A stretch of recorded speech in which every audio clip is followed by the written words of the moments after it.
Bonjour à toutes et à tous. Voilà la nouvelle vidéo sur les règles de l'automa de Civilisation, une œuvre nouvelle avec Terra Incognita. C'est ça qui m'intéresse. Aujourd'hui, on va parler des actions armées. Donc, comment l'automa déplace son armée, comment il cible son adversaire et comment il attaque, qu'est-ce qui se passe. Voilà, ça va être un gros morceau. On va commencer d'abord par décrire les cartes. Les voir ensemble en fait, hein, pas forcément les décrire, mais les voir ensemble, comparer avec les nôtres, et ensuite on va faire des cas particuliers, des cas précis, des exemples d'attaques, de choses comme ça, et on va voir comment ça fonctionne. Alors, on va commencer par les cartes, parce que la vidéo risque d'être un peu longue, on va pas trop traîner, un peu comme la dernière, elle était plus longue. Les cartes armées, ça va être la maçonnerie en niveau 1, tout simplement, l'armée peut se déplacer de 3 cases. Et elle peut attaquer si elle a une cible à sa portée. Donc dans les 3 cases. Au début, elle ne peut pas traverser l'eau. Sa valeur de combat est de 5. Ok. Et ensuite, on va avoir toutes des priorités ici. Ok.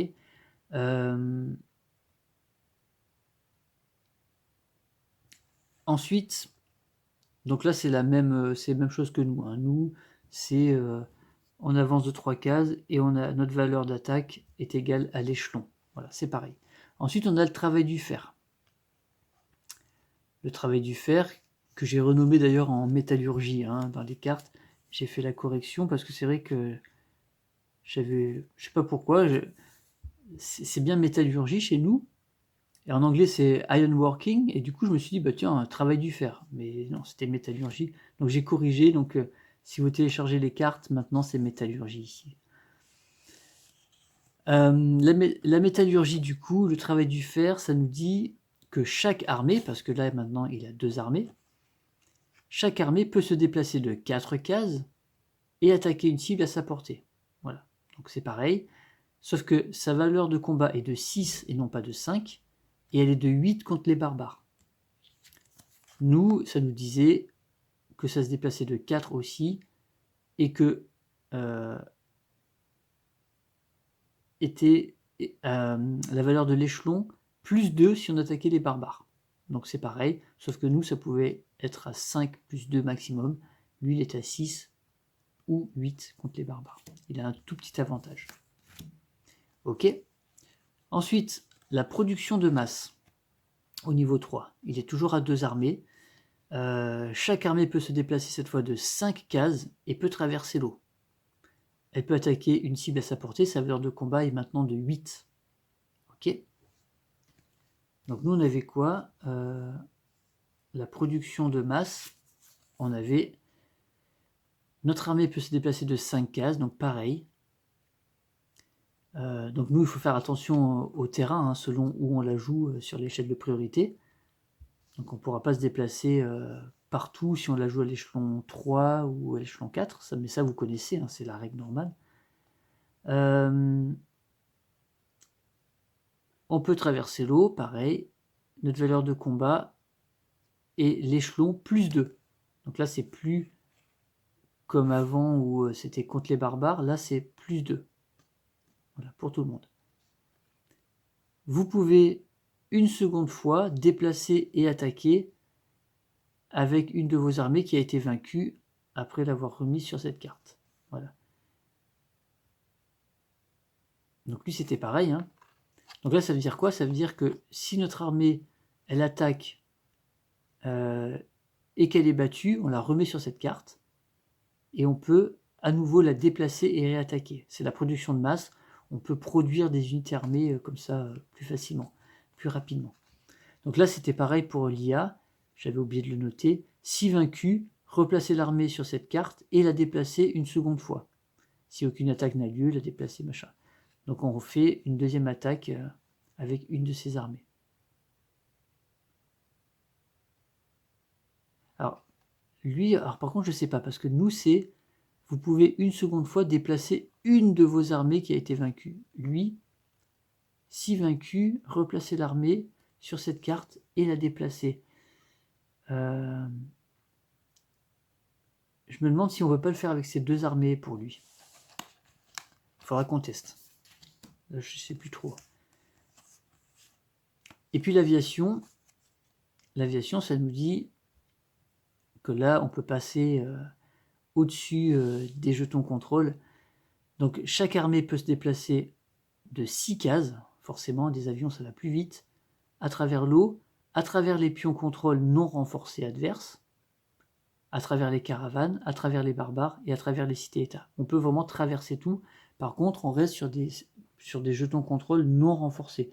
C'est-à-dire que, comme ça, cette armée qui représente un avion peut venir attaquer ma ville en passant à travers ici, mais par contre, si j'avais ça, elle serait obligée de le contourner, comme ça. Si j'avais ça, elle serait encore obligée de contourner, donc là elle se déplace de 6, elle peut encore faire 1, 2, 3, 4, ou passer par l'eau, hein. 1, 2, 3, voilà. Mais on va faire comme s'il n'y avait pas d'eau ici, hein. Par contre, s'il y avait comme ça, donc s'il y avait, par exemple, s'il n'y avait pas d'eau, j'ai pas d'autres jetons là.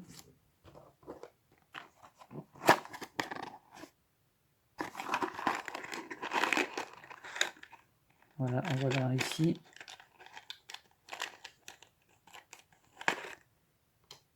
Admettons qu'il n'y a pas de ville ici.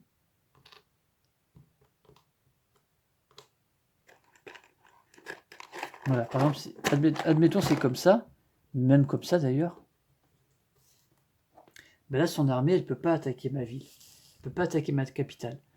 Même s'il a l'aviation, s'il a des avions, ce sont des jetons renforcés. Donc on considère qu'il y a une défense anti-aérienne ici. Donc il va être obligé de s'arrêter et de combattre un jeton défense.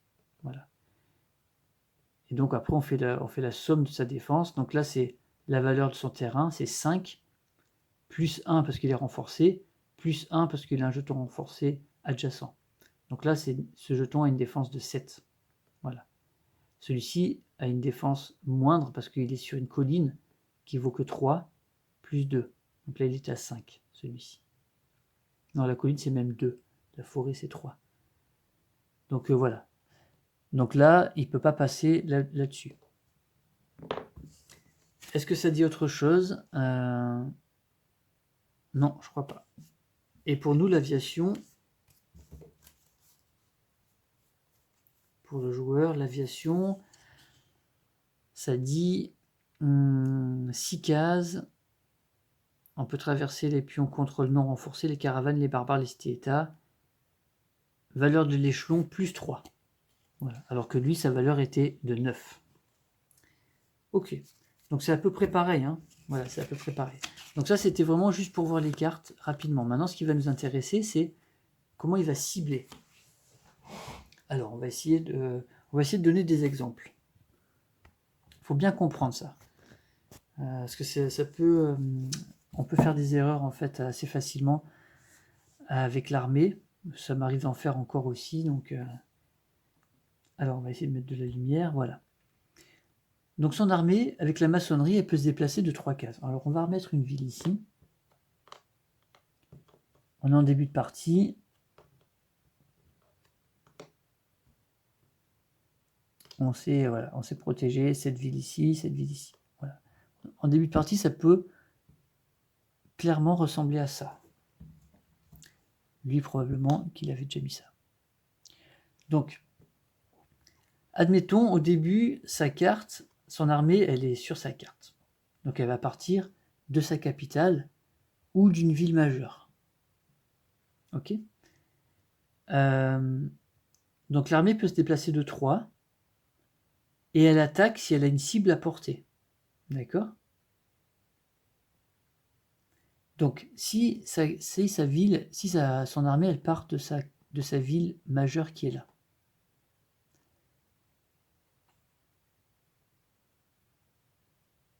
On va regarder la priorité. Est-ce que à 3 cases de son armée, il y a un barbare qui serait adjacent à une ville alliée ou un district non renforcé? Voilà. Donc lui, il s'occupe des barbares uniquement s'ils sont très menaçants. C'est-à-dire que s'il y a un barbare ici, par exemple, là il est à moins de 3 cases, il va aller attaquer, parce qu'il est adjacent à une ville, ou alors il pourrait être à un district non renforcé. Si c'est pas le cas, si le barbare il est ici, il va pas s'en préoccuper.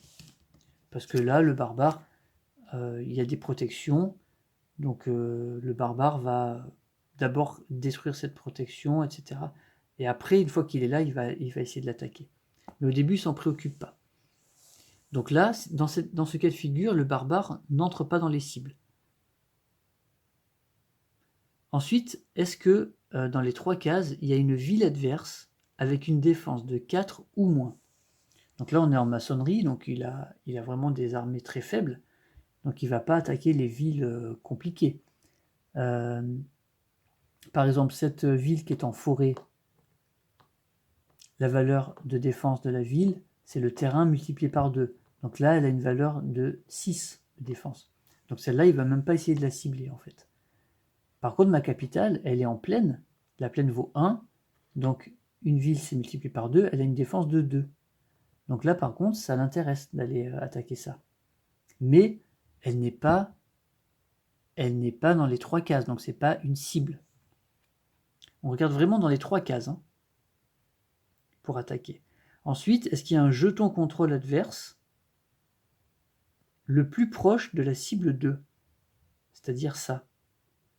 Est-ce que dans les 3 cases, il y a un jeton qui serait proche de cette cible-là? Donc là, non. Il est dans les trois cases, il atteint rien du tout. Donc on continue. Est-ce qu'il y a une case avec une armée ou une caravane adverse? Donc là, vous voyez, il a épuisé les barbares, les villes, les jetons contrôle. Il n'y a toujours pas ça. Donc, est-ce qu'il n'y aurait pas une petite armée bleue là qui se balade, genre ici? Là, il irait l'attaquer par contre. Vous voyez? Ou ma caravane. Si j'avais décidé...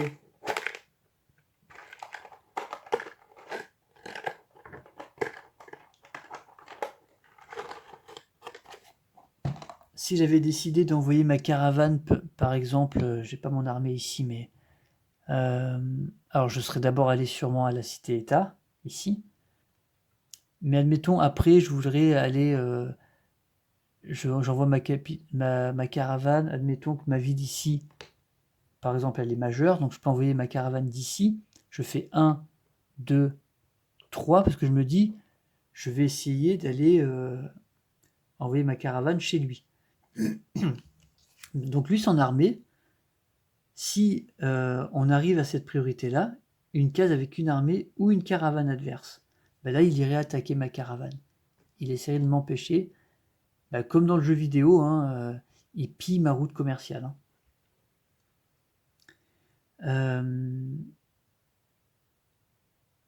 Voilà. Si jamais il y a une égalité, par contre, entre 2 jetons ou quoi, il prend celui qui a la moins grande défense, évidemment. Donc admettons, il n'y a pas cette caravane. Donc là, il n'y a rien qu'il peut attaquer.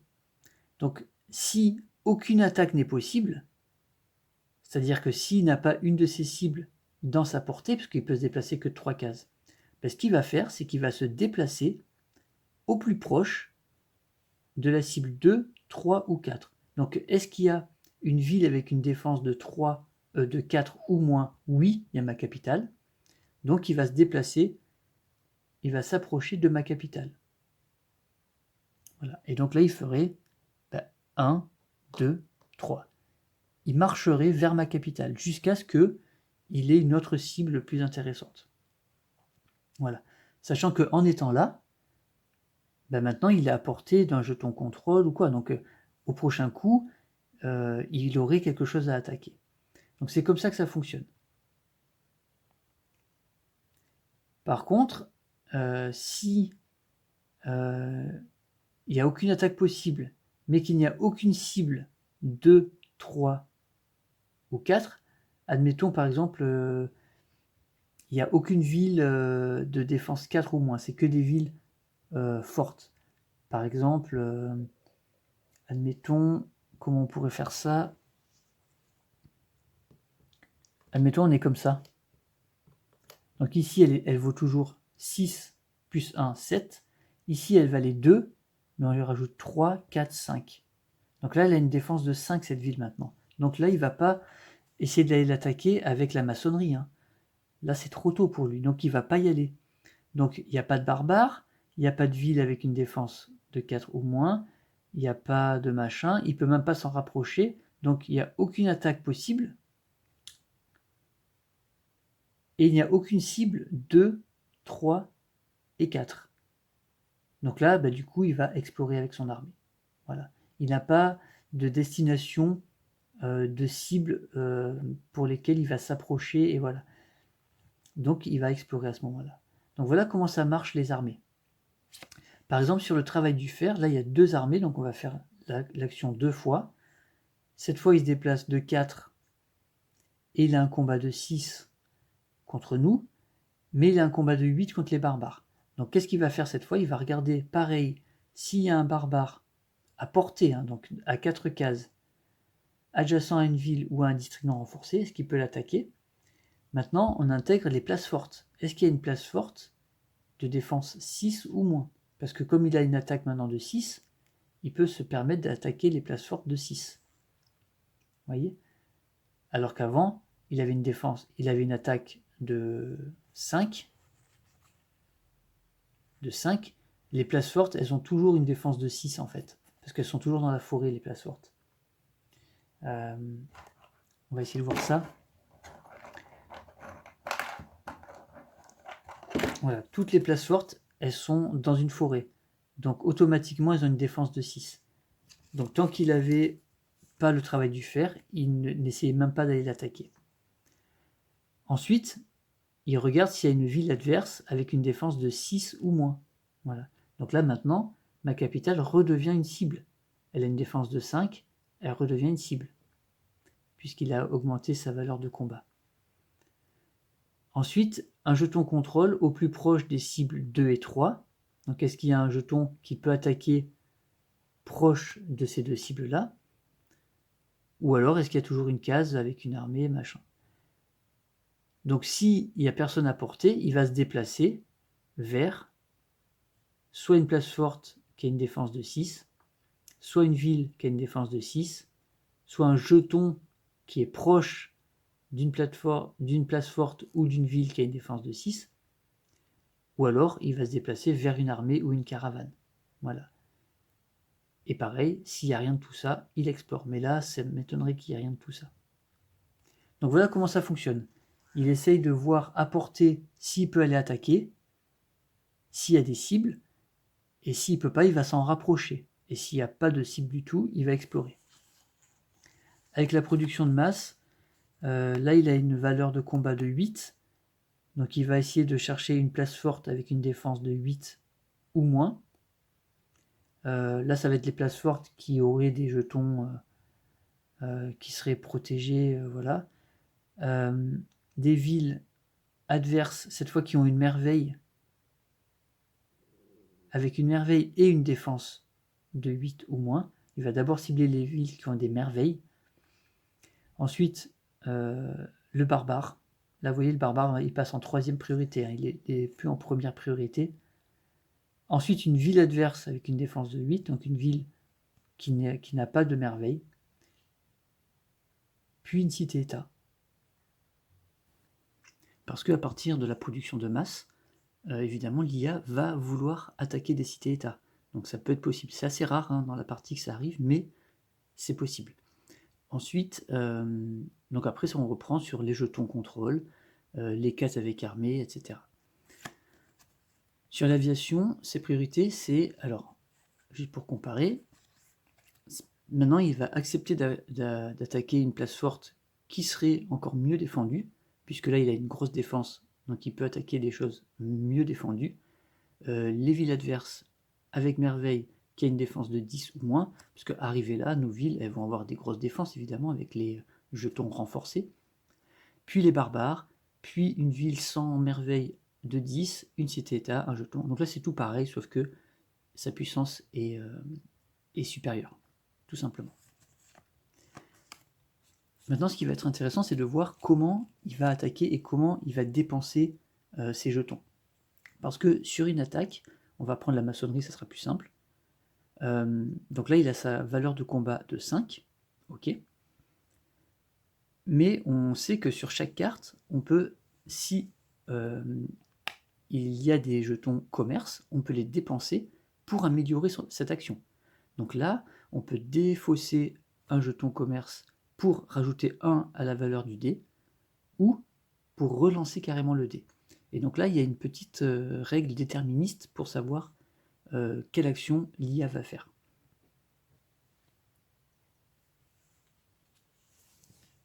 Alors on va regarder ça ensemble, parce que je l'avais noté dans mes règles. Alors, on va le regarder ensemble, ça sera plus simple en fait. Plutôt que d'expliquer, on arrivera mieux à comprendre. Alors,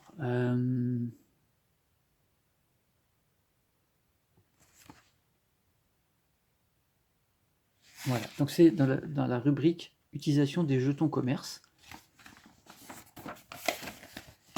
Et dans le cas de la carte de priorité militaire ou armée.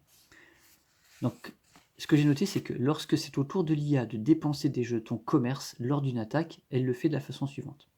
Alors, il y a plusieurs cas de figure. Soit c'est l'attaque, c'est elle qui nous attaque. D'accord? Donc, on rappelle que les jetons, on les utilise à la fin. C'est-à-dire que quand on fait une attaque, on va comparer. Admettons, son armée, elle est ici.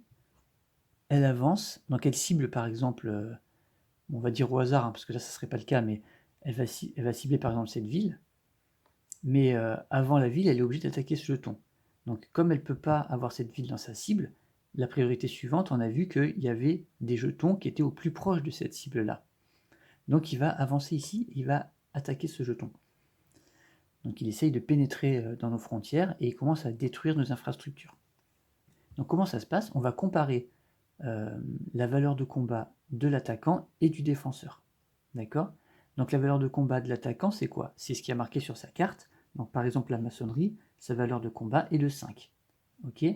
Plus les éventuels bonus. Par exemple, admettons, il avait construit l'armée de terre cuite auparavant, qui lui donne plus 1 en attaque, parce que ça correspond à un jeton commerce. Donc là, il est rendu à 6 par exemple. Admettons, il avait commercé avec Kaboul auparavant, qui est une cité-état militaire, ça lui rapporterait aussi 1. Donc là, il serait à 7, par exemple. Après, il peut y avoir aussi des bonus sur sa fiche de dirigeant. Voilà, donc on additionne tout ça, et il y a un lancer de dés. Donc là, je l'ai pas sorti le dé, mais on n'a pas besoin. Donc il serait à 7, plus un lancer de D6. Donc plus 1 à 6 à sa valeur. On fait la même chose pour le défenseur. Le défenseur, ici, un jeton, sa seule défense, c'est son terrain. Donc là, c'est une colline, c'est à valeur de 2 en défense, c'est tout. Par contre, moi, je pourrais aussi avoir des bonus liés à une merveille, par exemple. Une merveille qui pourrait dire, lorsque je défends, je crois que c'est Petra, justement, lorsqu'on défend, ça augmente notre valeur de combat de 2. Voilà, on pourrait avoir ça. On pourrait avoir une cité-état militariste aussi qui nous donnerait des bonus. Donc on fait tout pareil, on compare, et on lance le dé aussi. Et donc on se retrouve avec 2 valeurs. Ok? Et c'est là que maintenant on regarde s'il y a dépense des jetons ou pas. Donc s'il y a nous attaque, si donc sa valeur de combat totale est... je vais faire dans l'ordre, ça sera plus simple. Donc l'IA gagne en tant qu'attaquant. Ça veut dire que sa valeur de combat est supérieure à la nôtre. Ok? Donc là, elle va dépenser des jetons de commerce uniquement pour assurer sa victoire. Ça veut dire quoi? Ça veut dire que on va regarder, nous, nos jetons. Parce que quand on joue à ce jeu, on sait le nombre de jetons qu'a notre adversaire et on sait potentiellement combien il peut en utiliser. Donc là, s'il y a, par exemple, là, on avait dit qu'elle était à 7 d'attaque et que la défense était à 2. Ou même, admettons, elle était à 3. Bon, il y a un différentiel de 4. Admettons qu'avec les dés, ça reste à 4. Bon, là, avec 3 jetons, je ne pourrais pas le rejoindre. Voilà. Même si je relance le dé, il faudrait voir la valeur du dé, mais Voilà, donc on pourrait dire, bah non, là je suis quasiment sûr de gagner, je dépense pas. Bah, l'IA elle fait la même chose. Elle va dépenser des jetons uniquement pour assurer sa victoire. Voilà, pour être sûr que moi je puisse pas égaliser en valeur de combat. Par contre, si elle était de valeur inférieure, son attaque. Si par exemple, elle fait son attaque et elle a une valeur de combat donc inférieure à la valeur de défense. Ben là, ce qu'elle va faire, c'est que si malgré ses jetons, elle ne peut pas assurer sa victoire, ben elle ne va pas les dépenser. Par contre, si elle a une valeur de combat inférieure de 1 par exemple, mais qu'elle a 3 jetons et que nous, par exemple, on n'en a pas, bon ben là, elle va les dépenser pour essayer d'assurer sa victoire. Voilà. Donc c'est à peu près ça que ça fonctionne. Après, il faut voir au cas par cas, il faut voir quand ça se présente, et vous allez voir que finalement c'est assez simple à mettre en place. Ensuite, là c'est les cas quand l'IA est défenseur. Donc si elle se fait attaquer, mais qu'elle a une valeur de combat qui est supérieure à l'attaquant, ben là elle va dépenser aucun jeton. Normalement c'est l'attaquant qui dépense d'abord ses jetons, puis le défenseur. Donc là si au début elle est attaquante, elle est victorieuse, elle va dépenser aucun jeton. Ça va peut-être la faire perdre, mais c'est pas grave. Et ensuite, si l'IA par contre elle est en défense mais qu'elle est dominée pour l'instant, elle va dépenser des jetons suffisants pour gagner, si elle le peut, sinon elle dépense rien. Voilà. C'est comme ça que ça fonctionne. Maintenant, il y a le cas de figure où à quel moment elle va relancer le dé, parce que on a vu qu'on pouvait aussi relancer le dé. Donc ça, on l'a noté aussi, et ça je l'ai mis à la fin des règles, dans les règles, les cas particuliers. Donc j'ai noté que sur la carte militaire, l'IA elle va toujours utiliser un +1 à sa valeur de combat si cela lui garantit la victoire. En tant qu'attaquant, elle va à chaque fois systématiquement relancer avec un jeton si elle fait un 1 ou un 2, mais si la victoire n'est pas déjà garantie. Si en faisant un 2, ça lui garantit la victoire, parce qu'elle avait déjà beaucoup d'avance, bon, elle va pas relancer évidemment, mais si c'est pas le cas, elle relance. Et en tant que défenseur, elle va toujours relancer les 1, les 2 et les 3, si ça peut la faire gagner et qu'elle ne gagne pas déjà. Voilà. Donc c'est à peu près ça les cas de figure. Mais finalement, voilà, on arrive facilement à faire ce qu'on veut faire. Et ensuite, il y avait aussi un petit cas, c'est que quand l'IA arrive dans une case où il y a plusieurs cibles possibles, par exemple, elle va choisir d'abord une ville, un district ou un pion contrôle. Admettons, elle arrive sur ce pion. Admettons, elle attaque ici, il y a mon armée ici. Elle attaque ici. Donc là, il y a à la fois un pion contrôle et une armée. Mais elle va d'abord essayer de détruire, elle va viser le pion contrôle. Voilà. Sachant que l'armée donne un bonus de défense, mais elle va d'abord essayer de cibler le pion contrôle, puis l'armée, puis les caravanes. Donc voilà comment ça fonctionne. Donc on va à chaque fois comparer. On a rarement besoin de le faire, hein, parce que souvent quand elle attaque, bon, on a rarement besoin de lui faire dépenser des trucs, mais ça arrive de temps en temps.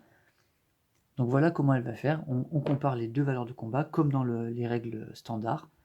Et puis, on lui fait dépenser ses jetons si ça la fait gagner obligatoirement. Sinon, elle va pas le faire.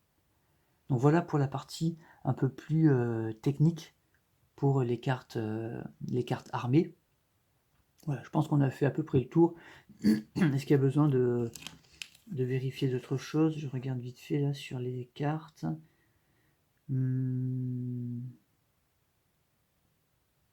Non, je pense pas. Hein.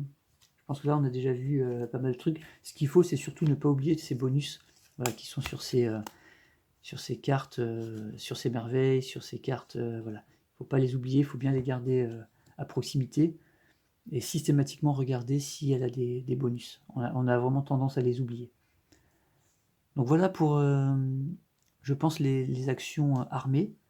Je pense qu'on a fait le tour. Et là, on a fait à peu près tous les points de l'automa. Hein. Donc voilà, si jamais il y a d'autres choses qui me viennent, je mettrai ça dans une dernière vidéo. Si vous avez des questions ou des choses que j'ai mal expliquées ou que j'ai oubliées, pareil, je vais tout noter, puis on va tout regrouper dans une dernière vidéo.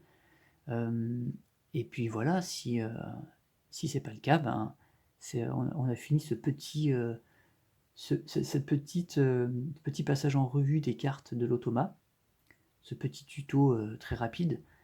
Et voilà, et puis on va le mettre, je pense, en application dans une partie prochainement pour voir justement si ça fonctionne bien. Donc je vous dis merci d'avoir suivi et à bientôt dans une prochaine vidéo. Allez, ciao!